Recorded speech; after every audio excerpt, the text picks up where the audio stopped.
کہ مسلمانوں کا طبقہ تعلیمی معاملے میں کتنا پیچھے ہے، لیکن یہی مسلمان کا بچہ جب محرم آتا ہے تو کالر چوڑا کر کے سینے کا گریبان پھاڑ کر سب کے سامنے خود ہی مفتی نظر آتا ہے۔ اب کون ہے جو اس سے زیادہ مسئلہ بتائے گا؟ اور محرم کے 10 دن تک اس سے زیادہ پڑھا لکھا کوئی ہو ہی نہیں سکتا ہے۔ حضرات محترم صلی اللہ علیہ وسلم علیہ یا حبیب اللہ صلی اللہ علیہ وسلم، حضرات محترم میں عرض کر رہا تھا کہ جس دور میں جیسا بھی فتنہ اٹھے اس دور میں ہمارے علماء کی ذمہ داری ہوتی ہے کہ ہمارے علماء اس دور کے فتنے کو دبائیں اور ہمارے ایمان کی حفاظت فرمائیں۔ حضرات ہمارے علماء سے ہی ہمارے ایمان کی حفاظت ہوتی ہے، یہ ہم سب کو جاننا اور ماننا چاہیے۔ اگر ان علماء نے ہم سب کے سروں سے ہاتھ ہٹا لیا تو یوں سمجھیں کہ پھر ہم سب بے سائبان ہو جاتے ہیں۔ انہی علماء کی وجہ سے ہم سب ایمان کی روشنی سے منور ہیں، ایمان کی لو سے ہمارے سینے منور ہیں اور روشناس ہیں۔ حضرات محترم ضرورت اس بات کی ہے کہ ہم اپنے اور بیگانوں میں فرق کریں کہ ہمارا عالم کون ہے، ہمارے ایمان کی حفاظت کون کر رہا ہے، ہمارے ایمان کی بقا کے لیے کون کھڑا ہے، یہ ہم سب فرق اور امتیاز کریں۔ آج کل کوئی بھی آئے گا اسٹیج پر بیٹھ جائے گا اور اپنا کہنے لگے گا، ہم سب منہ باندھ کر زبان بند کر کے اسے اپنا مان لیں، ایسا ہرگز نہیں کرنا چاہیے۔ یہ شبیر وارسی جیسے لوگ، یہ جو اور دیگر لوگ آ رہے ہیں اور ہماری جماعتوں میں گھستے جا رہے ہیں،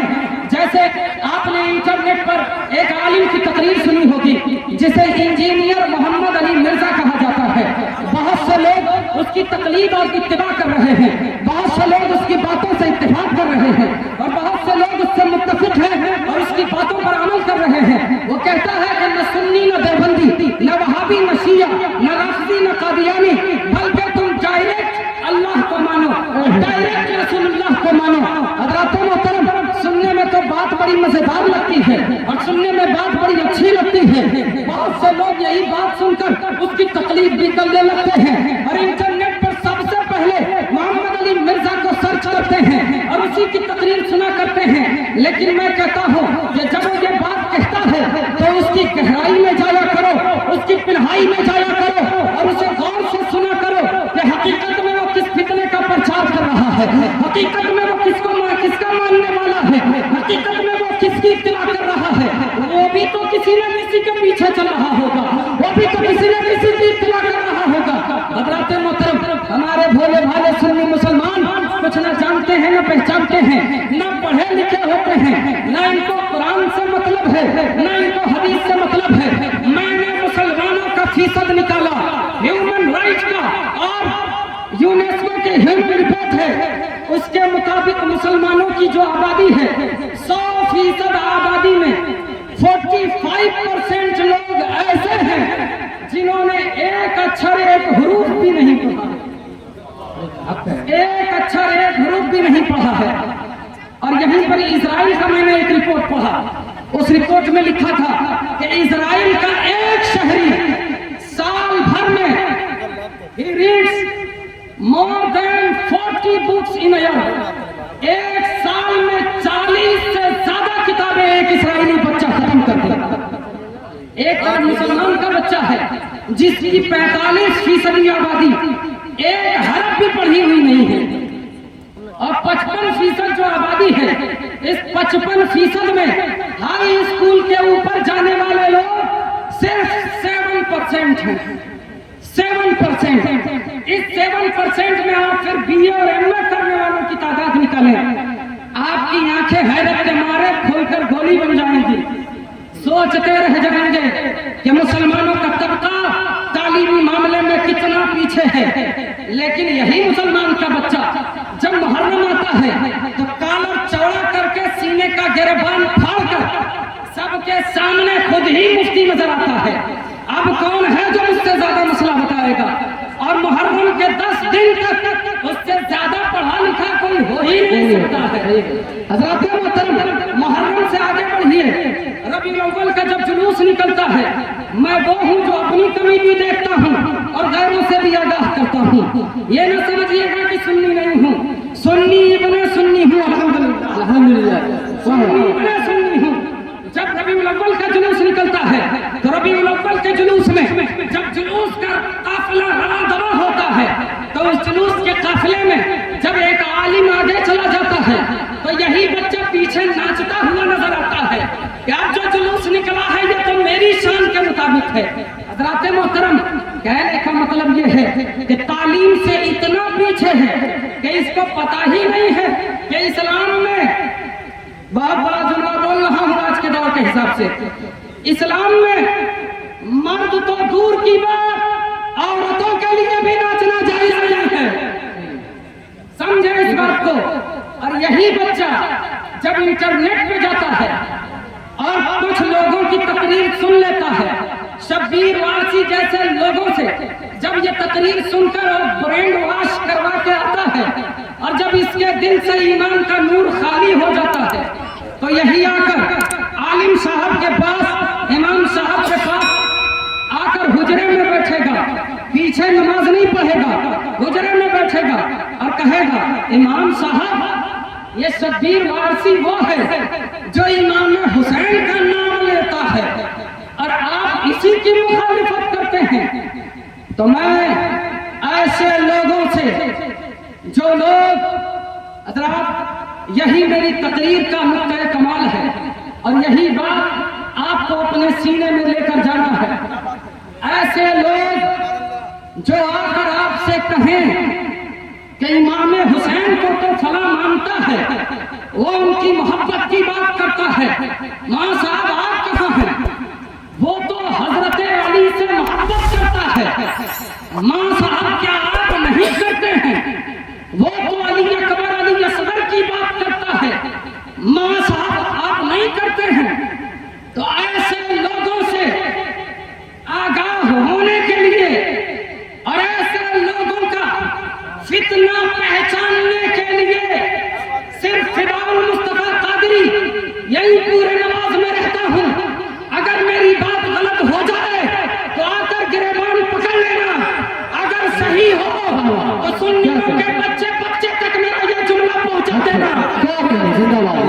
अगर कोई आकर इमाम हुसैन का, अली अकबर का, अली असगर का, कासिम का, मुस्लिम बिन अकील का और हजरत अली का नाम ले तो उनसे कहिएगा कि हजरत इस्लाम सिर्फ इतने में नहीं है, इस्लाम हजरत अली से लेकर सहाबा तक है। सुभान अल्लाह, सुभान अल्लाह। जो सहाबा को, हजरत अली को, इमाम हुसैन को, तमाम जाने साराने मुस्तफा को माने, वाले सुन्नत है, जो इनको न माने वाले सुन्नत से। नारे तकबीर, नारे मिसाल, अज़मत सहाबा किराम, अज़मत मुस्तफा। हज़रात, इन्हीं सहाबा के मुताल्लिक़ हुज़ूर ने फरमाया है, मन अज़ा मुस्लिमन फ़क़द अज़ानी व मन अज़ानी फ़क़द अज़ल्लाह। एक आम मुसलमान से लेकर सहाबा की मुक़द्दस जमात तो बहुत बड़ी जमात है, जो एक आम मुसलमान को भी तकलीफ पहुंचाए वो अल्लाह के रसूल को तकलीफ पहुंचाता है। सोचे जो लोग सहाबा को तकलीफ दे रहे हैं, जो लोग हज़रत अमीर मुआविया को तकलीफ दे रहे हैं, जो अबू बकर सिद्दीक के ईमान पर कीचड़ उछालने की कोशिश कर रहे हैं, जो उस्मान के नाम पर कीचड़ उछालने की कोशिश कर रहे हैं, जो उमर के नाम पर कीचड़ उछालने की कोशिश कर रहे हैं, वो हज़रात सब कुछ हो सकते हैं लेकिन मुसलमान नहीं हो सकते हैं, इस्लाम के दामन में नहीं हो सकते हैं, इस्लाम वाला नहीं हो सकते हैं, ईमान वाला नहीं हो सकते हैं। ईमान वाला होने के लिए सहाबा से मोहब्बत जरूरी है, क्योंकि सहाबा वो हैं जिन्होंने वजू के गिरते पानी को उठाया है, सहाबा वो हैं जिन्होंने हुजूर के एक एक बाल की हिफाजत की है, सहाबा वो हैं जो इस ताक में रहते थे कि काश हुजूर का पेशाब मुबारक मिल जाए, सहाबा वो हैं जो इस ताक में रहा करते थे कि काश हुजूर का जूते मुबारक उठाने को मिल जाए, सहाबा वो हैं जो हुजूर के उंगलियों से निकले पानी को भी आबे शिफा समझकर पिया करते थे, सहाबा वो हैं जो हुजूर के जिस्म से मैल को छुड़ाकर अपने जिस्म पर मल लिया करते थे, सहाबा वो हैं जो हुजूर के निकलते पसीने को अपने जिस्म पर लगा कर कहते थे कि अगर मुश्क से ज्यादा कोई चीज खुशबूदार है सहाबा हैं जो हुजूर से अपने जिस्म मुबारक को मल लिया करते थे, सहाबा वो हैं जो हुजूर के कदमों में अपने सर को ले जाकर खम कर दिया करते थे, सहाबा वो हैं जो हुजूर के दामन को अपनी आंखों से लगाकर अपने आप को मुनव्वर और मुजल्ला समझा करते थे, सहाबा वो हैं जो अपने आप को ईमान वाला तभी कहा करते थे। हज़रत मोहतरम, सहाबा वो हैं जो अपने आप को ईमान वाला तभी कहा करते थे जब वो हुजूर को देख लिया करते थे। जब तक हुजूर को देखा नहीं था, अपने आप को सहाबा न गिना था, जब हुजूर को देख लिया अल्लाह ने मर्तबा अता कर दिया। हज़रत मोहतरम, अगर कोई ऐसा शख्स जो अल्लाह के प्यारे रसूल के प्यारे सहाबा को छोड़कर इस्लाम में आने की बात करता है तो आपको गुमराह करने की बात करता है, आपको बहकाने की बात करता है, आपको ईमान से दूर ले जाने की बात करता है। असल ईमान वाला वो है जो आले रसूल को भी लेकर चले, अहले रसूल को लेकर चले, आले मुस्तफा को लेकर चले, जुज़्वे मुस्तफा को लेकर चले, खूने मुस्तफा को लेकर चले, मोहब्बत मुस्तफा को लेकर चले, मुहिब्बीन मुस्तफा को लेकर चले और नाइबीन मुस्तफा को लेकर चले, साथ ही साथ जाने साराने मुस्तफा और सहाबे मुस्तफा को लेकर चले। जो सहाबे मुस्तफा से दूर है वो ईमान से दूर है, जो सहाबे मुस्तफा को अपना मानता है, आले मुस्तफा को अपना मानता है, वही सच्चा ईमान वाला है। अल्लाह तबारक व तआला हम लोगों में जो घुसे हुए असल मुनाफिक हैं उन मुनाफिकों को पहचानने की तौफीक अता फरमाए, उन